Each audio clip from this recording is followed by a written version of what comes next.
what these families are going through. I had the chance to sit down with the Gonzalez family in Kaylee's home. Their loss, it is so heavy, and they have been vocal about their relentless search for justice and frustrations with the investigation. Here's part one of our conversation.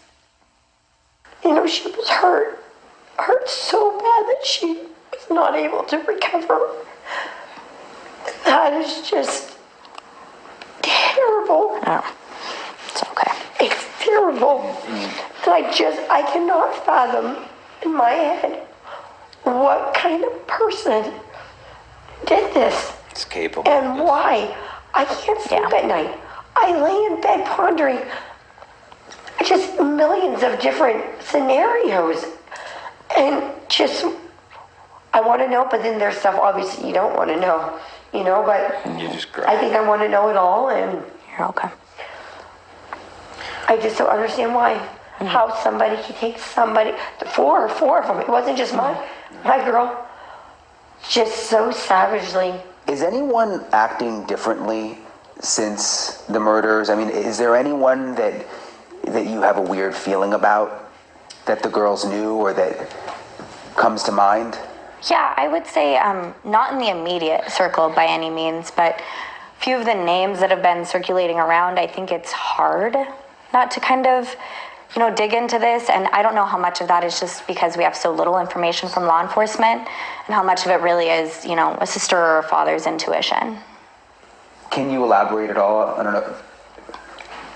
You don't have to give a name, but I mean, is it someone that she knew, or? I have something to say about that. I just feel like there's been a couple individuals that were cleared very fast. That may not, maybe he shouldn't have been. And yeah. She had the strong alibi. Just really fast. If just you can like, dismiss... an hour later, and we're like, what? And I don't know. I don't know anything about those individuals. I just know they were people that, you know, definitely should have been looked at, and yeah. I don't know what would prevent you from sharing somebody's alibi. Yeah, I think that's what we're struggling with. So it's like, you know, we know what we know. We've, you know, fought for Jack, Kaylee's boyfriend, and, you know, we still stand that way. So I did just kind of want to clear that up while we're talking through this ambiguity that, you know, that's not what we're honing in on here.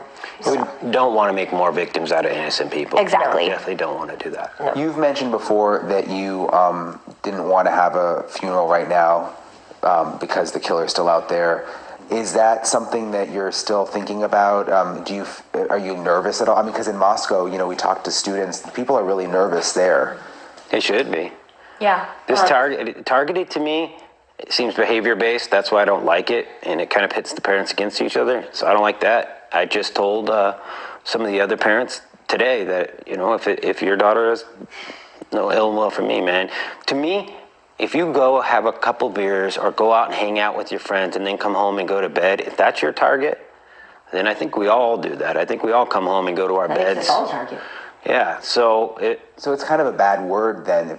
It doesn't really make sense in some ways. Exactly. Even the prosecutor told me that. Yeah. He said, I think it was kind of a weird word to choose. Yeah. Yeah, I mean, if it makes sense if there was some bad behavior that they did. Let's say, I don't know, they came from a strip club or something, and then somebody followed them home. That's a targeted thing. That's what comes. I've had innocent people that were interviewed that were their neighbors, and they said, I'd be a lot more scared if it wasn't targeted. Yeah. Because I'm not doing anything to target me.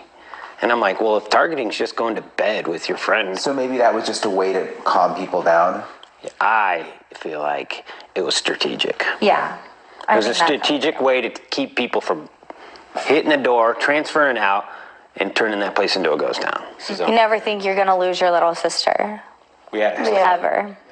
You never think you're going to have to bury your daughter. Absolutely unbelievable. It's nothing compared to the pain that I feel. Yeah. From Kaylee. And I don't know, it's several things. It's her age.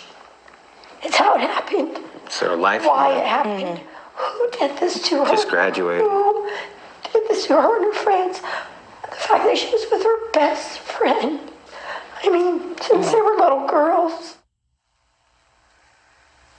That family tonight is so heartbroken. I've been in touch with them. It's literally unimaginable to think about what they are going through. But Thank you for watching. Go to newsnationnow.com.